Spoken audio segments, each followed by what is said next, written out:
أعوذ بالله من الشيطان الرجيم. بسم الله الرحمن الرحيم. وقال الذين لا يعلمون لولا يكلمنا الله أو تأتينا آية كذلك قال الذين من قبلهم مثل قولهم تشابهت قلوبهم قد بينا الآيات لقوم يوقنون إنا أرسلناك بالحق بشيرا ونذيرا ولا تسأل عن أصحاب الجحيم. صدق الله العظيم. نحمد ونصلي على رسوله الكريم. اما بعد. تمام قسم کے حمد و ثنا، تعریف، کبریاء، بڑائی اسے اللہ وحدہ لا شریک کے لیے لائق اور زیبا ہے، جو ساری کائنات کا خالق، مالک، میرا اور آپ کا مربی ہے. اسے اللہ کے لیے ساری تعریفیں ہیں، جو غفور ہے، غفار ہے، کریم ہے، ستار ہے. بعد اس کے آپ کے میرے آقا دو جہاں کے سردار الانبیاء پر کروڑا کروڑ انگنت بے شمار درود و سلام ہو، صلی اللہ علی محمد وسلم. قابل احترام بزرگوں، عزیز دوستوں، نوجوان ساتھیوں، قرآن مجید کی دو آیتوں کی میں نے تلاوت کی ہے. اور یہ دونوں آیتیں سورہ بقرہ سورہ نمبر 2 جو کہ پہلے پارے کا سورہ ہے، اس کی رکو نمبر 14 کی آیت نمبر 118 اور 119 ہیں. اس سے پہلے کے درس میں ہم نے آیت نمبر 116 اور 117 کا ترجمہ، تشریح و تفسیر ہم نے سنی، جو اس تعلق سے تھی کہ مشرکین اور اہل کتاب یہ عقیدہ رکھتے تھے کہ اللہ تعالیٰ کی اولاد ہے، اللہ نے اپنے لیے اولاد پسند کی ہے. مشرکین کہتے تھے کہ فرشتے اللہ کی بیٹیاں ہیں. عیسائی کہتے تھے کہ عیسیٰ اللہ کے بیٹے ہیں، اور یہودی کہتے تھے کہ عزیر اللہ کے بیٹے ہیں. اسی طرح بہت سارے افراد، بہت سارے گروہ، بہت سارے ادیان اور مذاہب کے لوگ یہ عقیدہ رکھتے ہیں اور رکھ سکتے ہیں کہ ساری کائنات کا پالن ہار رب اولاد رکھتا ہے. تو اللہ نے اس گھناؤنے عقیدے کو رد کرتے ہوئے بہت سارے وجوہات کی بنیاد پر بہت سارے جوابات اللہ تبارک تعالیٰ نے دیے. کہا کہ اللہ تو بہت پاک ہے، سارے آسمان و زمین کی ملکیت تو اسی کی ہے، جائیداد ساری اسی کی ہے، اور ساری مخلوقات تو اسی کے فرما بردار ہے، تو کیوں اللہ اپنے لیے اولاد مقرر کرے گا؟ اس طرح اللہ نے کہا کہ آسمان و زمین جب تھے نہیں تو اسی رب نے انہیں پیدا کیا، یہ کہہ کر کے ہو جا تو ہو گئی. جس رب کو یہ کہنے پر ہو جاتا ہے کہ ہو جا، تو وہ رب اپنے لیے کوئی اولاد کیوں مقرر کرے گا؟ اس سے اللہ تبارک تعالیٰ نے لوگوں کے اس عقیدے کو رد کیا کہ اللہ کی اولاد ہے، اللہ کی بیوی ہے، یا اللہ کہ کوئی رشتہ دار ہے. ان سارے عقائد کی اللہ نے جڑ کاٹ دی. اس کے آگے ایک اور بات اللہ تبارک تعالیٰ آیت نمبر 118 میں بیان کر رہا ہے. آئیے دیکھتے ہو کیا بات ہے اور کن لوگوں کی طرف اللہ تعالیٰ اشارہ کرتا ہے. اللہ کہتا ہے وَقَالَ الَّذِينَ لَا يَعْلَمُونَ، اور کہا، وقال اور کہا، الذین ان لوگوں نے، لا یعلمون، جو نہیں جانتے. کہا ان لوگوں نے جو نہیں جانتے، یا کہا ان لوگوں نے جو جاہل ہیں، یا کہا ان لوگوں نے جو بے علم ہے. کیا کہا بے علم لوگوں نے، جاہل لوگوں نے؟ لولا یکلمنا اللہ، کیوں بات نہیں کرتا ہمارے ساتھ اللہ، یا ہم اللہ کے ساتھ براہ راست کیوں نہیں بات کر سکتے؟ اللہ ہمارے ساتھ براہ راست کیوں نہیں بات کر سکتا، بات نہیں کرتا؟ او تأتینا آیا، یا پھر ہمارے پاس کوئی بڑی نشانی کیوں نہیں آتی کہ اس نشانی کو دیکھ لیں اور ہم یقین کر لیں کہ واقعی اس کائنات کا کوئی ہے اور اس نے اے محمد صلی اللہ علیہ وسلم تم کو نبی بنا کر بھیجا، اس بات کا ہم یقین کر لیں. کوئی بڑی نشانی آ جائے اور کہے کہ یہ دیکھو یہ انسان ہے مگر تمہارے لیے نبی اور رسول بنا کر بھیجا گیا ہے. یا پھر خود اللہ تعالیٰ آ جائے اور ہمارے سے بات کر لے اور کہے کہ دیکھو یہ ہے نبی جو کہ انسان ہی ہے تمہارے درمیان، میں نے انہیں بھیجا ہے، ان پر ایمان لاؤ. ایسی کوئی بات کیوں نہیں ہوتی؟ اللہ نے کہا ایسا کہا ان لوگوں نے جو بے علم ہے، جو جاہل ہے، جو جانتے نہیں.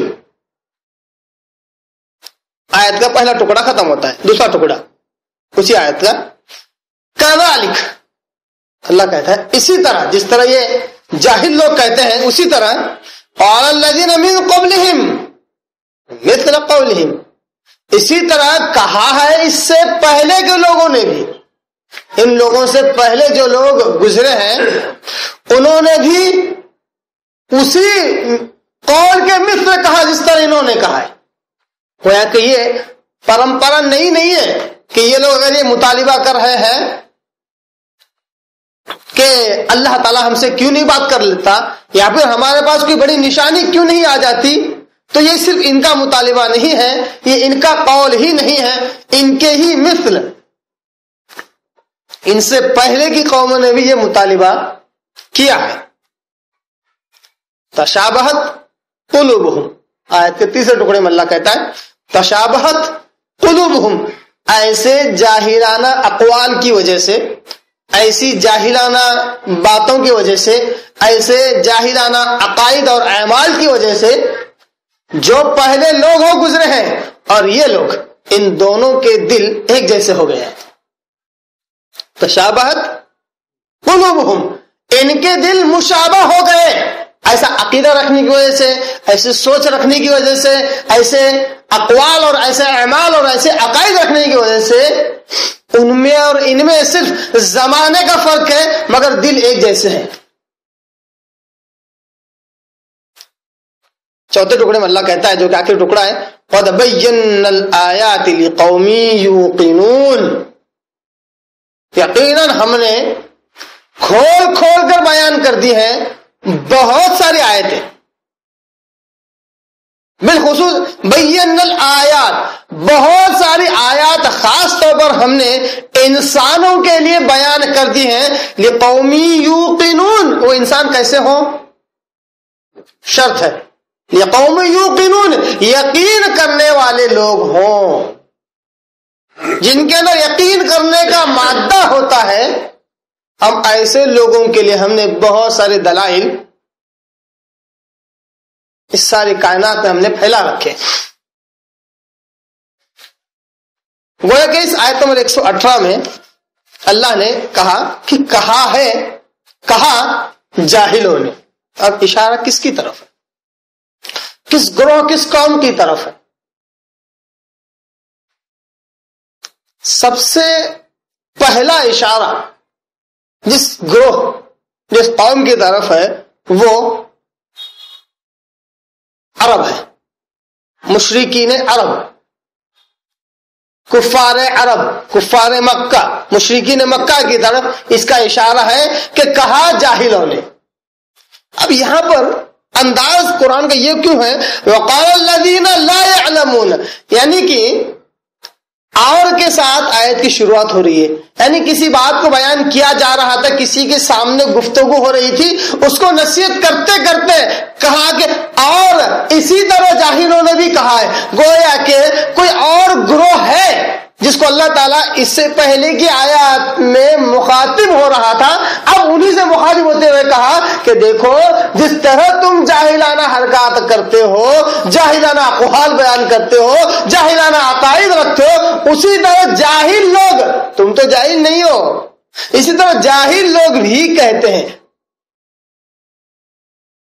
گویا کہ اللہ تبارک تعالیٰ سب سے پہلے اہل کتاب سے مخاطب تھا، جیسا کہ اوپر کی آیتیں اور اس سے پہلے کے سارے رکوعات ہیں اس بات پر گواہی دیتے ہیں کہ ساری نصیحت اہل کتاب کو ہے، بنو اسرائیل کو ہے۔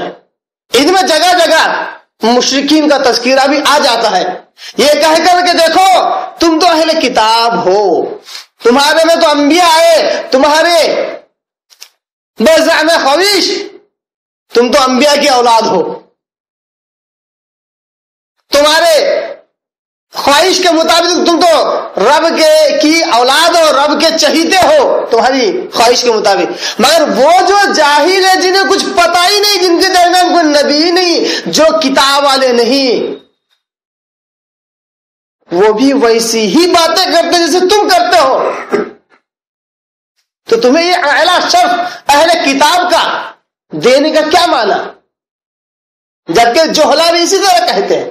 تو اس میں اللہ تبارک تعالیٰ اہل کتاب سے مخاطب ہو کر انہیں نصیحت کرتے ہوئے اچانک نصیحت میں اور جان پیدا کرنے کے لیے ایک ایسے گروہ کی طرف اشارہ کر کے کہتا ہے، اور دیکھو جس طرح تم کہتے ہو اسی طرح کہا ہے جاہلوں نے بھی۔ معلوم ہوا کہ یہاں پر بھی ایک تیر سے دو نشان ہیں۔ اہل کتاب سے مخاطبت کرتے کرتے اللہ نے کہا کہ اور دیکھو جاہلوں نے بھی اس طرح کہا ہے، یہ کہہ کر اللہ نے نصیحت مشرکین کو بھی کی کہ دیکھو تم ایسے عقائد رکھتے ہو، ایسے اقوال بیان کرتے ہو، اور ساتھ ہی ساتھ کہا کہ تم نے بھی ایسا کہا ہے، تم بھی ایسا کہتے ہو۔ معلوم ہوا کہ آیت میں غالب گمان جس گروہ کی طرف ہے وہ مشرکین ہے، غالب اشارہ جس گروہ کی طرف وہ مشرکین مکہ ہے، مگر اس میں چونکہ نصیحت اہل کتاب کو کی جا رہی ہے، ان میں بھی یہ عقائد، یہ اقوال پائے جاتے ہیں، اس لیے ان سے بھی کہا جا رہا ہے کہ دیکھو یہ اقوال تمہارے اندر بھی ہیں، یہ اقوال جاہلانہ اقوال اور عقائد اور اعمال تمہارے اندر نہیں ہونی چاہیے۔ تو وقال الذین لا یعلمون کا اشارہ مشرکین کی طرف ہے، ساتھ ہی ساتھ اس قسم کے اقوال اور عقائد جو بھی رکھے اس گروہ کی طرف ہے۔ اور جیسا کہ بات آگے آئے گی کہ مشرکین نے یہ کہا لولا یکلمنا اللہ، اللہ ہم سے کیوں بات نہیں کرتا براہ راست، کیوں صرف تمہارے پاس ہی فرشتہ آتا ہے، ایسی کوئی بڑی نشانی ہمارے پاس کیوں نہیں آتی؟ جس طرح مشرکین نے یہ مطالبہ کیا تھا، اگر ہم ہمارے پچھلی آیات کی طرف نظر دوڑائیں تو معلوم ہوتا ہے کہ سورہ بقرہ ہی کی آیت نمبر 55 میں اہل کتاب نے یہ دعویٰ کیا تھا لن نؤمن لک حتی نری اللہ جہرا، اے موسیٰ ہم تو ہرگز تم پر ایمان نہیں لائیں گے جب تک کہ ہم براہ راست ڈائریکٹلی بغیر کسی پردے کے اللہ کو اپنے سامنے نہ دیکھ لیں۔ معلوم ہوا کہ واقع اللہ تعالیٰ اہل کتاب کو نصیحت کرتے ہوئے اشارات و مشرکین کی طرف کرتا ہے اور کہتا ہے کہ دیکھو مشرکین کے اندر جس قسم کی بدعقیدگیاں اور جس قسم کی جاہلانہ باتیں موجود ہیں ویسی باتیں تمہارے اندر بھی موجود ہے۔ گویا کہ نصیحت اب سب کو ہو گئی، یہاں تک کہ قیامت تک جو گروہ بھی پیدا ہو، جو فرد بھی پیدا ہو، اگر وہ یہ کہے کہ میں اسپیشل کیوں نہیں، نبی ہی کیوں اسپیشل، میں بھی خاص کیوں نہیں، صرف نبی ہی کیوں خاص ہوتا ہے، رب مجھ سے، اللہ مجھ سے کیوں ڈائریکٹلی بات نہیں کر سکتا، قیامت تک اس قسم کا جو بھی مطالبہ کرے گا اس کا جواب ان آیات میں موجود ہے۔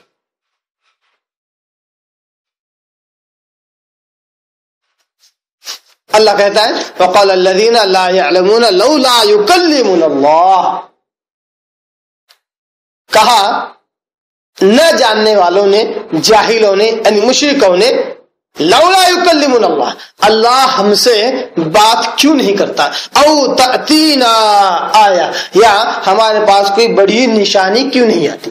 چونکہ آیت میں اشارہ مشرکین کی طرف ہے، اور ہم نے اہل کتاب کے اس مطالبے کو ہم نے اس سے پہلے سنا ہے، دیکھا ہے آیت نمبر 55 کے مطابق. آئیے مشرکین کا آخر مطالبہ کیا تھا، اس کو دیکھنے کے لیے ہم چلتے ہیں سورہ بنی اسرائیل، جو کہ قرآن مجید کا سورہ نمبر 17 ہے، اس کی آیت نمبر 90 سے لے کر 96 تک اگر ہم چلیں تو بڑے پیارے انداز میں اللہ تعالیٰ نے سورہ بنی اسرائیل میں سمجھایا ہے.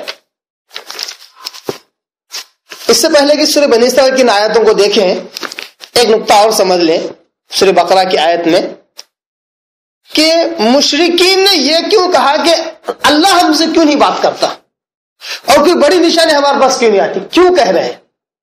کیا ان کا مقصد یہ ہے کہ اللہ ان سے بات کرے، یا کوئی بڑی نشانی دیکھنا چاہتے ہیں؟ ان کا مقصد کیا ہے؟ ان کا مقصد، اور سے سنیے، اس آیت کا جو اصل نچوڑ ہے وہ یہ ہے کہ ان کا جو مقصد ہے وہ یہ ہے کہ اے محمد صلی اللہ علیہ وسلم، تم تو نرے انسان ہو، تم پر ایمان لانا ہمارے لیے دشوار ہے، محال ہے یا ناممکن ہے. ہم تم پر ایمان کیوں لائے؟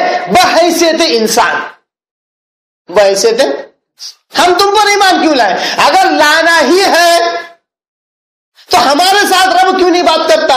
جیسا کہ تمہارا دعویٰ ہے کہ تمہارے پاس فرشتہ آتا ہے، ہمارے پاس فرشتہ کیوں نہیں آتا، تمہارے پاس کیوں آتا؟ تو یہاں پر مقصود یہ کہنے والوں کا یہ ہے کہ ہم کو تم پر ایمان لانے کے لیے کسی نہ کسی دلیل کا، کسی نہ کسی نشانی کا، کسی نہ کسی معجزے کے صدور اور ظہور ہمارا مقصد ہے. اگر وہ ہو جائے تو ہم تم پر ایمان لا لیں گے. اللہ سے بات کرنا مقصد نہیں ہے، وہ اللہ کیا کر سکے؟ اللہ کے بجائے ان کے پاس تو کئیوں ایسے معبودان باطل موجود تھے کہ کبھی رب کی طرف رجوع کرنے کی ضرورت نہ پڑتی جب تک کہ سخت مصیبت میں نہ پھنس جاتے. تو ہزاروں معبودان باطل موجود تھے تو رب کی ضرورت نہیں تھی، تو رب سے بات کرنے کی ضرورت بھی نہیں ہوگی. صرف یہاں پر ضرورت اس وجہ سے ہے کہ اس نبی پر ایمان کیسے لایا جائے، اس نبی کو سچا کیسے بتلایا جائے، اس نبی کے دعوے نبوت کو سچا کیسے مانا جائے. اگر ماننا ہے تو چلو یہ مطالبہ کر لو کہ رب کو ہمارے سامنے لا لو، یا کوئی بڑی نشانی ہمارے سامنے لا لو، یا جس فرشتے کا تم دعویٰ کرتے ہو اسی فرشتے کو ہمارے سے ملاقات کرا دو تاکہ ہم بات کر لیں. لولا انزل علینا الملائکہ، اس قسم کے الفاظ قرآن میں آتے ہیں کہ ہم پر بھی فرشتے کیوں نہیں نازل ہوتے جس طرح تم پر نازل ہوتے ہیں. اگر ہم پر بھی فرشتے نازل ہو تو پھر ہم تمہاری نبوت کے قائل ہو جائیں. تو نبوت کے قائل ہونا یہ مدعا ہے اس آیت میں. صرف نبوت کے قائل ہونا نہیں ہے. ہم سورہ بنی اسرائیل کی آیتوں کے ذریعے سے دیکھیں گے یہ نقطہ بھی کہ صرف نبی ماننا امپورٹنٹ نہیں تھا، نبی مان لیتے ہو، مگر قابل غور نقطہ، مگر بحیثیت انسان نبی ماننا یہ مقصود نہیں تھا، یہ آسان نہیں تھا ان کے لیے. یعنی اگر نبی محمد صلی اللہ علیہ وسلم فرشتے ہوتے یا کوئی دوسری مخلوق ہوتے جو انسان نہ ہوتے تو جھٹ ایمان لاتے. کیوں؟ ہم تو انسان ہیں، یہ تو انسان نہیں ہے، ایمان لا لیتے. بحیثیت انسان لانا سب سے مشکل کام تھا ان کے لیے. بحیثیت انسان ایمان لانے کے لیے سارے مطالبات تھے. کیا کیا مطالبات تھے؟ سورہ بنی اسرائیل 17 پارہ نمبر 15 اس کے رکو نمبر 10 کی آیتیں ہیں. اللہ کہتا ہے وَقَالُوا لَن نُؤْمِنَ لَكَ حَتَّى تَفْجُرَ لَنَا مِنَ الْأَرْضِ يَنبُوعًا. ان مشرکوں نے کہا کہ اے محمد صلی اللہ علیہ وسلم، ہم تم پر ہرگز ایمان نہیں لائیں گے حَتَّى تَفْجُرَ لَنَا مِنَ الْأَرْضِ يَنبُوعًا، جب تک کہ تم ہمارے سامنے زمین میں سے کوئی چشمہ بہا کر بتلاؤ. اب ریگستانی علاقہ ہے جہاں پانی کی حد سے زیادہ قلت ہے، وہاں پر اگر ریگستانی ریت میں کوئی جھرنا بہنے لگے تو یہ کوئی معمولی واقعہ نہیں تھا، اور ایسا کرنے والا بھی بہت بڑا آدمی ہوا کرتا. یہ تو خرق عادت غیر معمولی واقعہ تھا، اس لیے اس کا مطالبہ کیا جا رہا ہے، ہمارے لیے آپ کے لیے نہیں ہے، کیونکہ ہم نے تو بہت سارے جھرنے، بہت سارے موٹر پمپ، بہت ساری مشین لگا کر ہم نے زمین سے جھرنے بہائے ہیں۔ ریگستانی علاقے میں یہ مطالبہ کرنا ایک غیر معمولی واقعہ تھا، اس لیے کہا کہ اگر تم نبی ہو، انسان ہی صحیح، انسان کے ساتھ میں اگر تمہیں ماننا ہے نبی، تو ہمیں ذرا بتلاؤ کہ زمین سے کوئی نہر بہا کر بتلاؤ۔ غور سے سنیں ان باتوں کو، انشاءاللہ آخر میں ایک اور نقطہ، بڑا اہم نقطہ رکھوں گا کہ آج اکثر مسلمان نبی کو تو مانتے ہیں نبی سمجھ کر، مگر انسان سمجھ کر نہیں مان سکتے، جس طرح مشرکین یہاں پر انسان سمجھ کر نبی نہیں مان سکتے۔ انسان سمجھ کر نبی ماننا ہو تو بہت سارے مطالبات ہیں، اگر مطالبات پورے ہوں گے تو بہت سارے انسان نبی مان سکتے ہیں، مگر انسان ہے اور مطالبات ہی پورے نہیں کر سکتے تو نبی نہیں ہے۔ جیسے کہ آج بھی بہت سارے مسلمانوں کا یہ دعویٰ ہے کہ مطالبات کرتے ہیں کہ نبی انسان ہے تو ہم نہیں مانیں گے، انسان ہے تو نبی کے قائل ہی نہیں ہے، نبی کی نبوت کے قائل نہیں ہے۔ آئیے دیکھتے ہیں کیا مطالبات ہے۔ پہلا مطالبہ یہ کیا کہ زمین سے کوئی نہر بہا کر بتلاؤ، نہر۔ دوسرا مطالبہ او تکون لک جنت من نخیل وعنب، یا پھر اے نبی، اے محمد صلی اللہ علیہ وسلم، تمہارے پاس کوئی باغ ہو کھجور اور انگوروں کا۔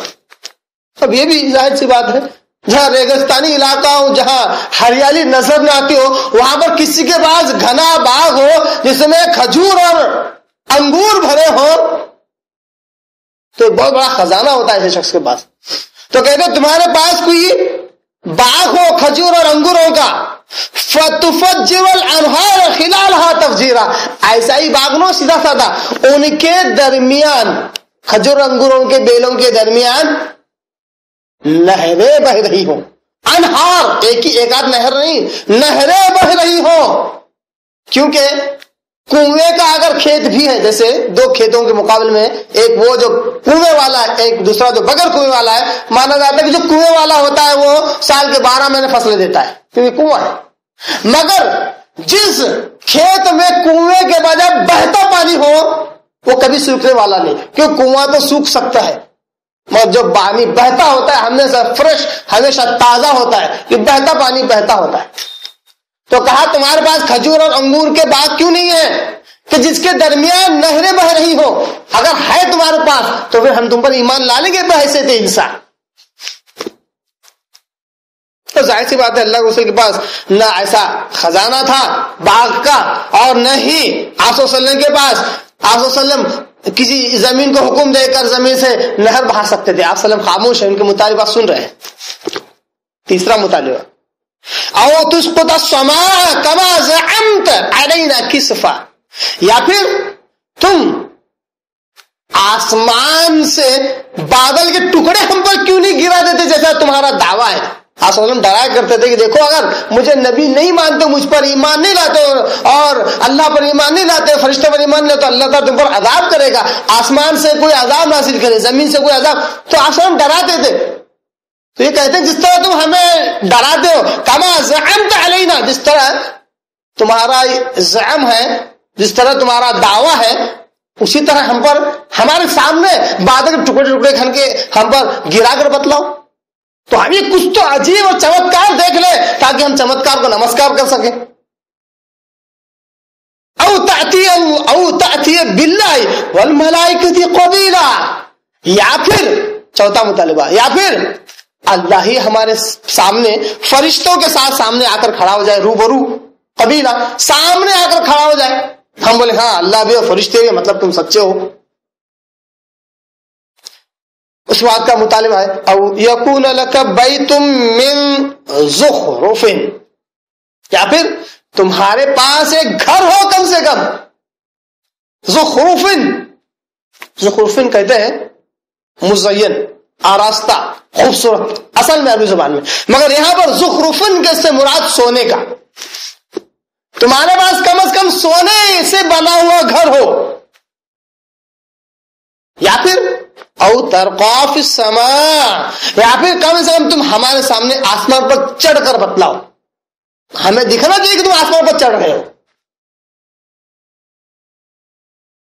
وَلَن نُؤْمِنَ لِرُقِيِّكَ نہیں, اگر ہمارے سامنے تم نے چڑھ کر بھی بتلا دیے, ویسے بھی ہم تمہیں جادوگر سمجھتے ہیں, کیا پتا تم زمین پہ کھڑے ہو اور ہمیں یہ نظر آ رہا ہو کہ تم آسمان پہ چڑھ رہے ہو. وَلَن نُؤْمِنَ لَكَ, ہاں تو ہم تو تم پر ایمان نہیں لائیں گے تمہارے اس چڑھنے پر بھی. حَتَّى تُنَزِّلَ عَلَيْنَا كِتَابًا نَقْرَؤُهُ, یہاں تک کہ تم چڑھتے ہوئے کتاب بھی ڈالو جس کو ہم خود پڑھ سکیں, کیونکہ پڑھنے پر بڑی مہارت تھی. مشرکین کے بعد شعراء کو اتنا غرہ تھا انہیں کہ ہم پڑھنے بڑے ماہر ہیں, بڑے بڑے شعراء, تو کوئی کتاب چڑھتے ہوئے جا کر لا کر دے دو جس کو ہم خود پڑھ سکیں. تم تو کہتے ہیں کہ فرشتہ آتا ہے میرے پاس, وہ نازل کرتا ہے, یہ قرآن ہے, یہ کتاب ہے. کس نے دیکھا کون سا فرشتہ آیا, کون سی کتاب, کہاں کی کتاب؟ ہمارے سامنے جاؤ, چڑھو, تمہارے رب سے لا کر ہم کو بتاؤ, تب جا کے ہم تم پر ایمان لائیں گے. یہ کچھ نہیں کر سکتے تم, اور کچھ نہیں کر سکتے تو تم ہماری طرح کے ایک انسان ہو, ہم پر لازم نہیں ہے کہ تم پر ایمان لائے. یہ کیا تھا دعویٰ مشرکین کا؟ ان مطالبات کے ساتھ دعویٰ تھا. اللہ قسم کھائے کہہ رہا ہوں, آج کا مسلمان آپ صلی اللہ علیہ وسلم سے یہ مطالبات تو ہرگز نہیں کرتا, کیونکہ ان مشرکین کے پاس دو آپشن تھے, ایمان لا بھی سکتے تھے, نہیں بھی لا سکتے تھے. دونوں آپشن ان کے پاس موجود تھے, ایمان لا بھی سکتے تھے, نہیں بھی لا سکتے. مطالبات پورے ہو تو ایمان لا لیں گے, نہ ہو تو ایمان نہیں لائیں گے. اور انہیں معلوم تھا کہ مطالبات پورے نہیں ہونے والے, کیونکہ یہ ہمارے جیسا انسان ہے, انہیں معلوم تھا. یہاں تک کہ دوسرے مقامات پر آیا کہ یہ کیسا نبی ہے, کیا کہتے تھے لوگ, ارے کیسا نبی ہے کہ ہماری طرح کھاتا ہے, پیتا ہے, اور بازاروں میں گھومتا ہے. وہ بولتے ہیں نبی مطلب ایسا نہیں رہنا, ایک دم اسپیشل رہنا, کچھ تو بھی اسپیشل. تو انہیں معلوم تھا کہ مطالبات پورے نہیں ہونے والے, تو ان کے پاس دو آپشن تھے. آج کے مسلمان کے پاس دو آپشن بھی نہیں ہے, ایمان لانا یا نہیں لانا, دو آپشن نہیں ہے. اب مسلمان کے گھر میں پیدا ہوئے تو چاہو کہ نہ چاہو, یہ تو بڑا سا ٹوکرا, بڑا سا ہنڈا تو سر پہ آ گیا ایمان کا, اب لانا ہی ہے. اب لانا ہی ہے تو مطالبہ تو نہیں کر سکتے کہ اگر یہ نبی ہے, محمد صلی اللہ علیہ وسلم آخری نبی ہے, تو خود نہ کوئی چمتکار کر کے بتلاؤ تو ہم انہیں بحیثیت انسان نبی مانیں گے. مطالبات نہیں کر سکتے, اس لیے کیا کیا, نبی کی نبوت کو ماننے سے پہلے انسان کے درجے سے انہیں اٹھا دیا اور کہا اگر انسان بناؤ گے ہم ایمان نہیں لائیں گے. ظاہر سی بات ہے, اگر انسان نہیں ہے بلکہ نور ہے تو ہم ضرور ایمان لائیں گے. مطالبات کر نہیں سکتے کیونکہ دو آپشن ہے ہی نہیں, ایمان لانا یا نہ لانے کا. لانا ہی ہے تو کیا کہا, بحیثیت انسان تو آج بھی ہم نہیں لائیں گے, بحیثیت نور ہم لائیں گے. ظاہری لبادہ انسان کا ہے مگر اندرونی طور پر وہی نور من نور اللہ کا عقیدہ ہے کہ اس نور میں سے ایک نور نکلا ہوا ہے, نور محمد ہی ہے جس کے صدقے دفن میں ساری دنیا پیدا ہے. بحیثیت نور ہم ایمان لا سکتے ہیں. تو ایمان لانے کے لیے مطالبات کرنا یہ بے ایمانی کی دلیل اور علامت ہے. ایمان جو لایا جاتا ہے وہ یقین کا نام ہے. یقین دلیل اور ثبوت نہیں مانگتا, ایمان دلیل اور ثبوت نہیں مانگتا. جیسے مثال طور پر رب پر, اللہ پر ایمان لانا ہے. بتائیے کتنے لوگوں نے رب کو, اللہ کو دیکھا ہے پھر بھی مانتے ہیں, کوئی دلیل اس کی نہیں ہے, اسی کا نام ایمان ہے. اس لیے اللہ نے کیا کہا سورہ بقرہ میں, الذین یؤمنون بالغیب. متقی لوگ کون ہیں, کامیاب ہونے والا لوگ کون ہیں, وہ ہیں جو غیب پر ایمان لاتے ہیں. غیب دکھتا ہے, چھپی چیزیں دکھتی ہے, نہیں دکھتی تبھی ایمان لانا, اسی کا نام ایمان ہے. جو دیکھ کر ایمان لا لے اس کا ایمان نہیں. مطالبات اگر کیے جائیں اور پورے کر دی جائیں اور دیکھنے پر اگر کوئی شخص ایمان لائے تو اس کا ایمان نہیں ہے. مطالبات کے پورے ہونے سے پہلے جو یقین کیا جائے وہ اصل ایمان ہے. تو یہاں پر سورہ بقرہ کی ان آیتوں میں جس چیز کی طرف اشارہ ہے وہ نبی کی نبوت کا اقرار بحیثیت انسان. نبی کی نبوت کا اقرار بحیثیت انسان ہے. بحیثیت انسان اگر نبی مانا جائے, ایمان لایا جائے تو وہی ایمان قابل قبول ہے. اب اللہ سورہ بنی اسرائیل میں کہتا ہے, قل, اے نبی, اے محمد صلی اللہ علیہ وسلم, آپ کہو سبحان ربی, بہت پاک ہے میرا رب. کیوں کہہ رہے ہیں رب کیوں پاک؟ مطالبات تو نبی سے کیے جا رہے ہیں اور رب کیوں پاک ہو گیا؟ اس لیے کہ ان کے مطالبات پر اگر نبی حرکت کرنے اٹھ جائے کہ فوراً زمین کی طرف اشارہ کرے,